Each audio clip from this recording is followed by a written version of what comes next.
बातें हैं, जो रामपाल जी की बातें हैं, वो बहुत सारी सिरे से गलत है।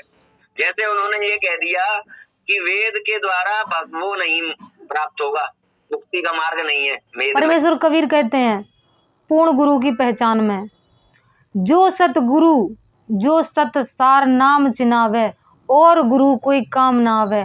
अर्थात जो सतनाम और सार नाम की पहचान बताएगा अपने शिष्यों को, वही सतगुरु होगा। और वर्तमान समय में की जय, बंदी छोड़ कबीर साहेब की जय, बंदी छोड़ गरीबदास जी महाराज की जय, स्वामी रामदेवानंद जी महाराज की जय, बंदी छोड़ सतगुरु रामपाल जी महाराज की जय, सभी संतों की जय, सभी भक्तों की जय, धर्मी पुरुषों की जय, श्री काशी धाम की जय, श्री छुड़ानी धाम की जय, श्री करोता धाम की जय, श्री बरवाला धाम की जय, श्री धनाना धाम की जय। सत साहेब।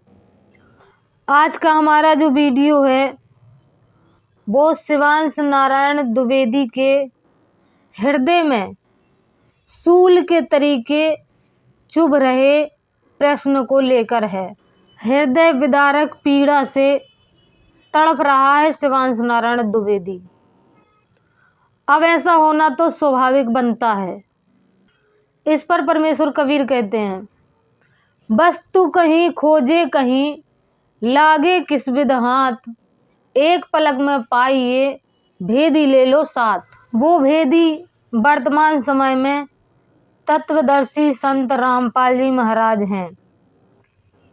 कुछ आत्माएं उनसे नाम दीक्षा लेके अपना मोक्ष करा रही हैं और कुछ आत्माएं आधे अधूरे सत्संग सुनकर संशय में पड़ी हुई हैं। इस पर परमेश्वर कबीर कहते हैं, संशय शोक सराय में सूतक दिन राती, और जीवित जगत में जूती पड़े जम तोड़े छाती। अर्थात कि मरने के उपरांत यम छाती तोड़ेगा ऐसे लोगों की। समय रहते संशय का निवारण होना अति आवश्यक है। शिवांश नारायण द्विवेदी अपने हृदय पर संशय का भार लिए घूम रहे हैं। इनके हृदय पर संशय रूपी प्रश्नों ने आच्छादित कर दिया है। देखिए पहले इनका एक वीडियो, शिवांश नारायण द्विवेदी के संशय रूपी प्रश्न क्या हैं। आज इस वीडियो में शिवांश नारायण द्विवेदी के सारे संशय का निवारण किया जाएगा। पहले आप इनका एक ऑडियो सुन लीजिए। है ना, मान लीजिए रामपाल जी ने कहा कि काल शैतान है और काल घुस गया था श्री कृष्ण के अंदर और फिर उन्होंने गीता बोली। एक जगह पर रामपाल ने ये भी कहा है कि काल जगह पर ये भी कहा है कि काल जो है वो मन है। कई जगह कहा है। अब काल यदि मन है तो मन क्या श्री कृष्ण भगवान में पहले से नहीं था जो वो प्रेतवश घुसा? काल तो सभी के अंदर पहले से है, फिर अलग से एक शैतान बना करके क्यों प्रस्तुत किया जा रहा है? जब मैं उनसे संतुष्ट, तो ऐसे करके उनके कहे हुए जो वचन है या जो उनके कहे हुए जो सिद्धांत है उनसे रिलेटेड प्रश्न खड़े हो जाते हैं। तो जब उनकी तरफ से उनका प्रतिनिधित्व या उनको मानने वाला कोई बंदा सामने से बात करेगा तो उस पर हम लोग जब जो ये क्वेश्चन उत्पन्न हो रहे हैं उन पर बात होती है कि भाई वो तो कह के चले गए, वो तो वहां पर है, वो तो आ नहीं सकते। तो अब जो उससे रिलेटेड प्रश्न खड़े हो रहे हैं तो उनका जवाब देना। अभी आपने जो ऑडियो सुना वह शिवांश नारायण द्विवेदी का है। इसमें शिवांश नारायण द्विवेदी अपने हृदय के संशय को प्रकट कर रहे हैं। हालांकि अगर शिवांश नारायण द्विवेदी ने संत रामपाल जी महाराज के सत्संग ध्यान से सुने और समझे होते तो उनके हृदय में ये प्रश्न नहीं उठते। फिर भी हम आज उनके प्रश्नों का, संशय रूपी प्रश्नों का निवारण करेंगे। आज से लगभग 627 वर्ष पहले स्वयं परमेश्वर कबीर इस धरती पर मौजूद थे। तब धर्मदास जी महाराज को परमेश्वर मिले थे और धर्मदास जी महाराज नए पे नए प्रश्न पूछते गए जब तक उनके हृदय के सारे प्रश्न समाप्त नहीं हो गए, जब तक उनकी सारे संशय खत्म नहीं हो गए, तब तक परमेश्वर कबीर ने उनके हर एक प्रश्न का जवाब देते गए और देते चले गए।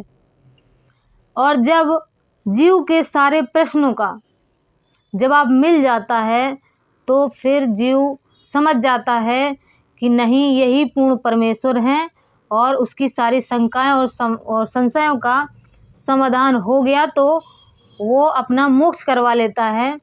उसी प्रकार धर्मदास जी महाराज ने भी यही किया। जब उनके सारे संशय मिट गए तो फिर उन्होंने परमेश्वर से नाम दीक्षा ली और अपना कल्याण करवाया। तो उस समय स्वयं परमेश्वर धरती पर प्रकट थे। तब धर्मदास जी महाराज के हृदय में इतने प्रश्न उठ रहे थे। तो हृदय में प्रश्न उठना कोई भी गलत बात नहीं है, प्रश्न उठ सकते हैं। शिवांश नारायण द्विवेदी के भी हृदय में प्रश्न उठ रहे हैं, तो ये अच्छी बात है। आपके सारे प्रश्नों के उत्तर दिए जाएंगे और आप भी बने रहें हमारी वीडियो में एंड तक। जब आपके सारे प्रश्नों के उत्तर आपको दे दिए जाएंगे तो आप भी धर्मदास जी महाराज की तरीके परमेश्वर कबीर की शरण में आएंगे और संत रामपाल जी महाराज से नाम दीक्षा लेंगे। शिवांश नारायण द्विवेदी संत रामपाल जी महाराज के आधे अधूरे सत्संग सुनकर इनके मन में प्रश्न उठ गया है कि कृष्ण के अंदर मन पहले से ही है, और संत रामपाल जी महाराज कहते हैं कि मन काल है और श्री कृष्ण के अंदर पहले से ही मन है, तो फिर काल कहाँ से प्रवृत्त हो गया।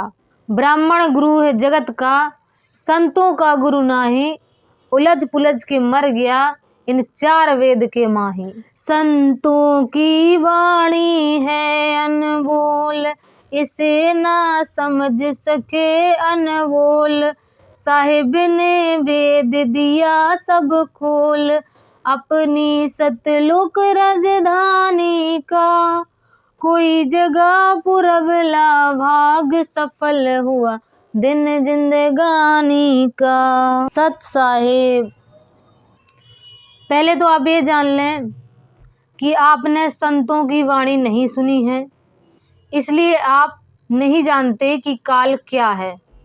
काल 1000 कला का भगवान है। ये तो काल था 1000 कला का भगवान। अब हम आपको बताएंगे कि काल क्या क्या है। इस शरीर के अंदर 2 मन होते हैं। एक मन निज मन होता है, वो परमेश्वर का होता है, और एक मन काल का एजेंट होता है, अर्थात काल दूत होता है। उसी मन पर जो काल का दूत है, उसी मन के द्वारा एक काल अपना कंट्रोल इस शरीर पर रखता है। काल काल सब कोई कहे, काल न चीने कोई, उपजी बाजी काल है समझत नाही लोई। अर्थात कि काल काल तो सब कोई कहता है, लेकिन काल को कोई नहीं पहचानता। उपजी बाजी काल है, जो भी उपज रहा है, जिसका भी जन्म हो रहा है, उसका स्वरूप बिगाड़ देगा, उसको नष्ट कर देगा, वही काल है। जिस तरीके एक चूहा है और चूहे और एक दूसरा सांप है। चूहा सांप चूहे को देखेगा तो उसके मन में काल आ जाएगा कि मैं इसको खा लूं और अपना पेट भर लूं, तो वो काल हो गया सांप चूहे का। अब वहाँ काल नहीं दिखाई दे रहा, दिखाई दे रहा है सांप, और करवाने वाला है काल। तो इस तरीके से इस संसार में सभी एक दूसरे को नष्ट करने में लगे हैं, वो काल है। काल है जो नष्ट करवा रहा है।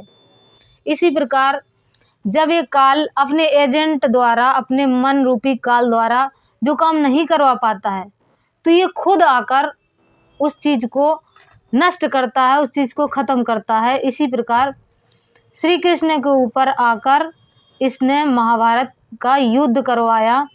श्री कृष्ण के ऊपर प्रवृत्त हुआ स्वयं काल। तो शिवांश नारायण द्विवेदी जी, यहाँ पर आप इस प्रकार समझ सकते हैं कि जिस प्रकार किसी दूसरे राज्य में किसी दूसरे राज्य का राजा अपने राजदूत को भेजता है, तो उसके पीछे उस राजा की पूरी पावर लगी होती है। ये भी कहा जाता है कि राजदूत को राजा ही समझना चाहिए। उसी प्रकार ये मन काल का दूत है और ये सभी आत्माओं के, सभी शरीर के पीछे पड़ा है, सभी के साथ रहता है और ये नष्ट करवाता है। और जब ये फेल होता है तो स्वयं काल प्रवृत्त होता है। स्वयं काल उस जगह पर आता है। जिस प्रकार राजा जब दूत फेल होता है तो राजा से युद्ध होता है, उसी प्रकार जब ये काल का एजेंट, काल का दूत फेल होता है तो स्वयं काल की शक्ति वहाँ काम करती है। अर्थात जिस प्रकार हनुमान जी श्रीलंका में गए थे श्री राम के दूत बनकर, अंगद भी गए थे श्री राम के दूत बनकर।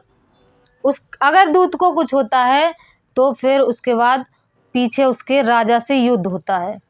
इसी प्रकार आप यहाँ पर भी समझ सकते हैं।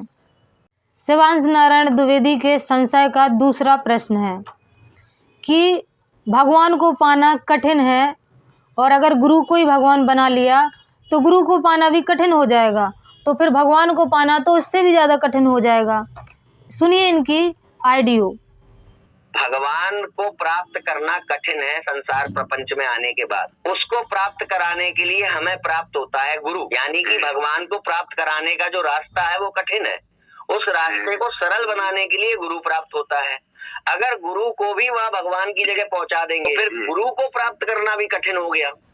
शिवांश नारायण द्विवेदी के संशय रूपी दूसरे प्रश्न का उत्तर। गुरुर् ब्रह्मा गुरुर्विष्णु गुरुर्देवो महेश्वरा गुरु ही साक्षात परब्रह्म तस्मै श्री गुरुवे नमः। हमारे पवित्र हिंदू धर्म के शास्त्र कहते हैं कि गुरु मिलने के बाद ब्रह्मा से मिलने वाले लाभ, विष्णु से मिलने वाले लाभ, शंकर से मिलने वाले लाभ, ब्रह्म से, परब्रह्म से और पारब्रह्म से मिलने वाले लाभ सब गुरु से ही प्राप्त हो जाते हैं। परमेश्वर कबीर कहते हैं, गुरु समान दाता नहीं याचक शिष्य समान, तीन लोक की संपदा सो गुरु दीनी दान। अर्थात परमेश्वर कबीर कहते हैं कि गुरु के समान तो कोई दाता नहीं है, न ब्रह्मा न विष्णु न महेश, कोई भी गुरु के समान नहीं है जो दे सके तीन लोक की संपदा एक पल में, एक क्षण में गुरु अपने शिष्य को दे सकता है। तो शिवांश नारायण द्विवेदी जी, आपका प्रश्न है कि भगवान को पाना कठिन है और अगर गुरु को भगवान मान लिया तो गुरु को भी पाना कठिन हो जाएगा। तो ऐसा नहीं है, क्योंकि हम सभी आत्माएं जब इस धरती पर जन्म हुआ तो माया के द्वारा हम लोगों की बुद्धि का हरण हो गया। हम लोग परमेश्वर की शक्ल को भूल गए। हम लोग नहीं जानते परमात्मा की शक्ल कैसी है।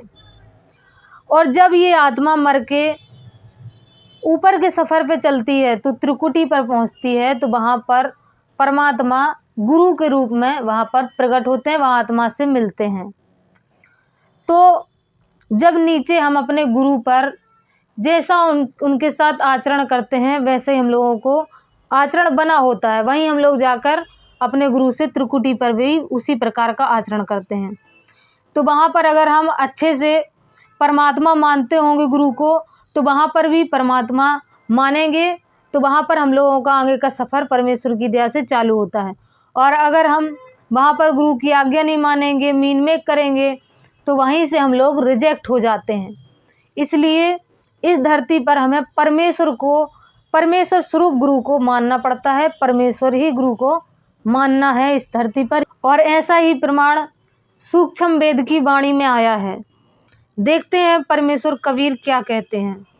कबीर परमेश्वर कहते हैं, गुरु गोविंद कर जानिए रहिए शब्द समाए और मिले तो दंडवत बंदगी नहीं पल पल ध्यान लगाए। तो यहाँ पर परमेश्वर कबीर ने कह दिया कि गुरु को गोविंद कर जानिए, अर्थात गुरु को परमात्मा जानिए और पल पल ध्यान लगाए, और जब वो मिले तो दंडवत बंदगी कीजिए।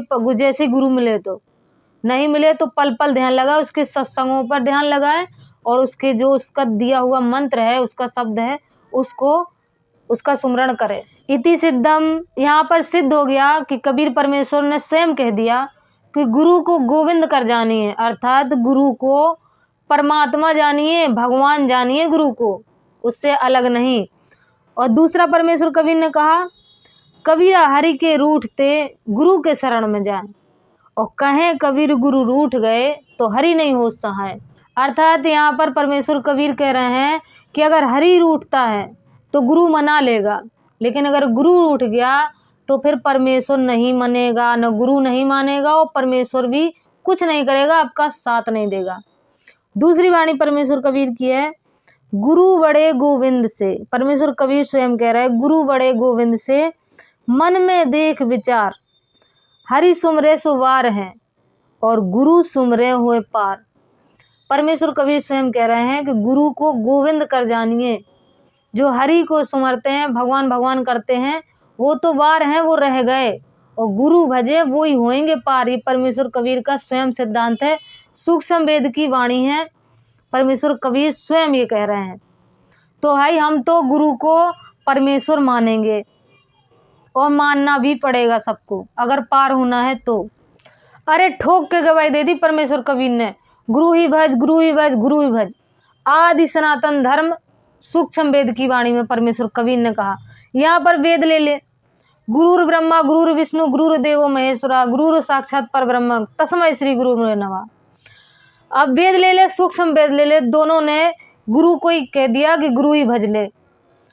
एक तरफ आदि सनातन धर्म सूक्ष्म वेद और दूसरी तरफ सनातन धर्म चारों वेद, दोनों ही गुरु को सेकंड कर रहे हैं कि गुरु से ही मोक्ष होगा, गुरु ही को भजो। तो तेरे पेट में क्यों दर्द हो रहा है शिवांश नारायण द्विवेदी, गुरु ही भजना। तो भाइयों गुरु को ही परमेश्वर मानने से मोक्ष संभव होगा, इति सिद्धम। अब सवाल यहाँ पर आकर खड़ा हो जाता है कि वो गुरु कौन है जिसको परमेश्वर माना जाए। परमेश्वर कबीर कहते हैं, पूर्ण गुरु की पहचान में जो सतगुरु जो सत सार नाम चिनावे और गुरु कोई काम ना आवे। अर्थात जो सतनाम और सार नाम की पहचान बताएगा अपने शिष्यों को, वही सतगुरु। पवित्र श्रीमद् भागवत गीता बताती है तत्वदर्शी संत के विषय में, ओम तत्सत इति निर्देशे ब्रह्मणे त्रिविधे स्मृते।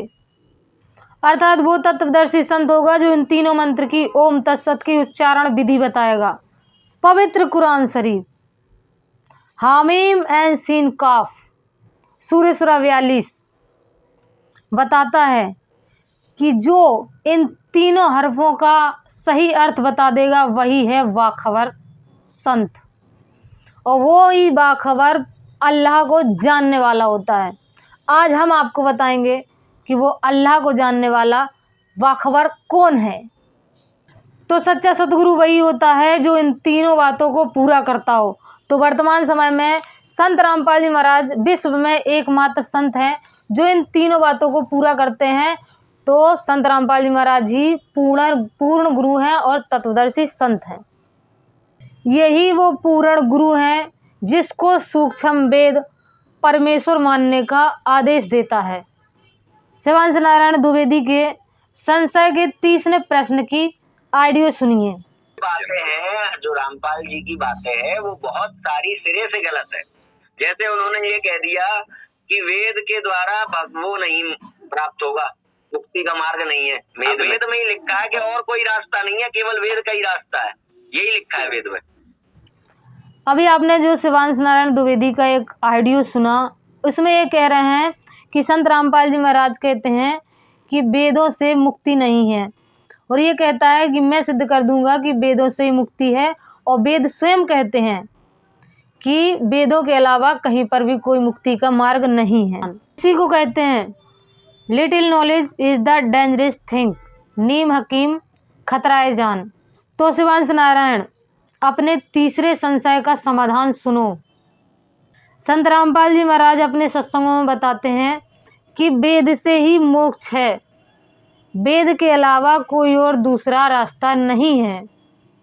इसको विस्तार से समझने के लिए संत रामपाल जी महाराज के सत्संग सृष्टि संरचना YouTube पर सर्च करके आपको 2-3 बार विस्तार से उसको समझना पड़ेगा। फिलहाल हम आपके संशय का समाधान इसी वीडियो में कर रहे हैं। वेद में मोक्ष का रास्ता है, लेकिन संपूर्ण वेद में, आधे वेद में नहीं। परमेश्वर ने जब वेद दिए तो काल के मस्तिष्क में सूक्ष्म रूप में वेद को काल के मस्तिष्क में फीड कर दिया था। तो काल ने उन वेदों को स्मरण किया, तो उसने देखा कि उन वेदों में उस परमेश्वर की जानकारी है, उस परमेश्वर को पाने के मंत्र उस वेद में लिखे हुए हैं।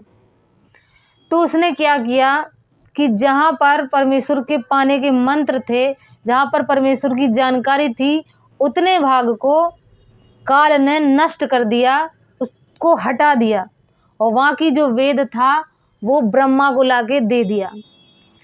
तब एक वेद था, जब काल ने ब्रह्मा को दिया तब एक वेद था। और वेद ब्रह्मा जी को कैसे मिले? काल ने श्वासों द्वारा वेद को पुस्तक के रूप में प्रकट किया और समुद्र मंथन के द्वारा ब्रह्मा जी को वेद प्राप्त हुए।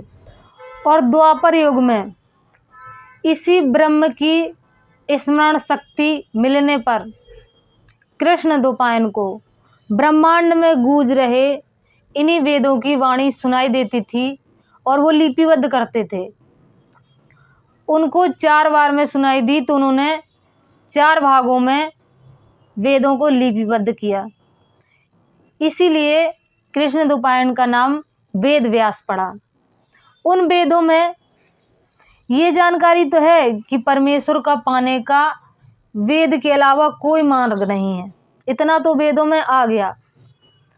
लेकिन उसमें जो मंत्र थे, जो परमेश्वर की जानकारी थी, वो सब नहीं आ पाई, क्योंकि वो काल ने पहले ही नष्ट कर दी थी। एक वेद के 4 टुकड़े हुए, लेकिन फिर भी वो अधूरे हैं।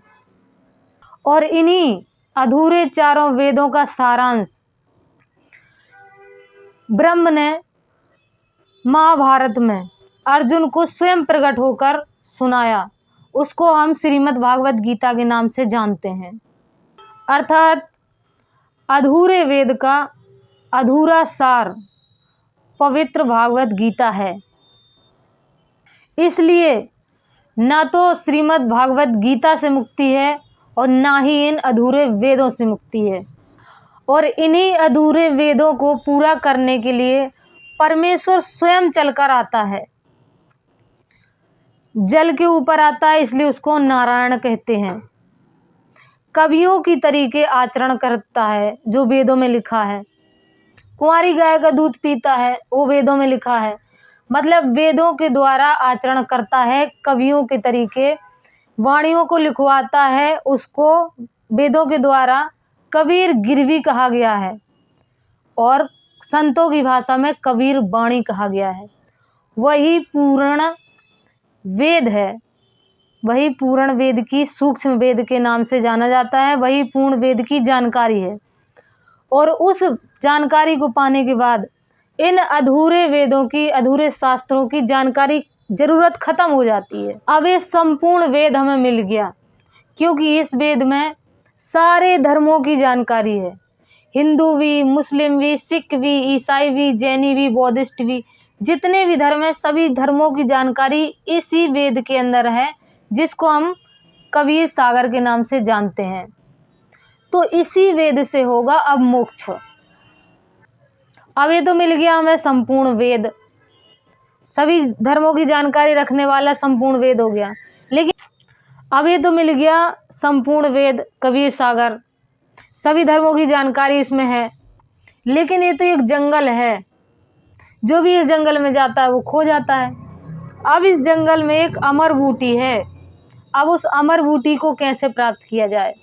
इस पर परमेश्वर कहते हैं, न्योल नाल सुभान गति लड़े भुजंग हमेश, और जड़ी जान जगदीश से विष नहीं व्यापे शेष। अब वो तो नाग है, बब्बर, वो इस आत्मा को खाएगा। वो जड़ी, वो अमर जड़ी मिल जाएगी, तब ये काल बेहोश होगा। ये बब्बर सांप है जो तब ये डाउन होगा। ये कबीर पंथी 600 साल से कबीर सागर का पाठ पढ़ रहा है, लेकिन इनको अभी तक कोई जड़ी नहीं मिल पाई। जड़ी तो वो परमेश्वर के अवतार संत रामपाल जी महाराज ने आकर दी है। उनने बताया है कि बेटा ये जड़ी है वो जिसके लिए कहा है, वो संत जो सतसार नाम चिनावे, और संत और गुरु कोई काम ना आवे।